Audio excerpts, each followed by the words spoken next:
বন্ধুরা, শুভ সকাল জানিয়ে ভিডিওটা এখানেই শুরু করলাম। আমি জানলার ধারে চলে এলাম চা আর টপ গোল্ড বিস্কুট নিয়ে। দেখো, জানলার ধারে একটা সবুজ বোতলে জল ভর্তি করে দুটো মানি প্ল্যান্ট ডাল বসিয়েছি। তো বেশ কয়েকদিন হয়ে গেল, তো ভালোই গাছগুলো বাড়ছে।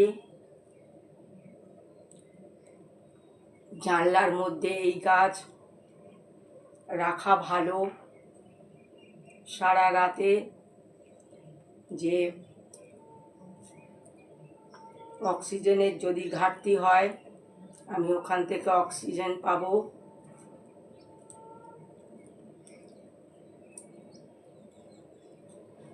তোমরাও করতে পারো।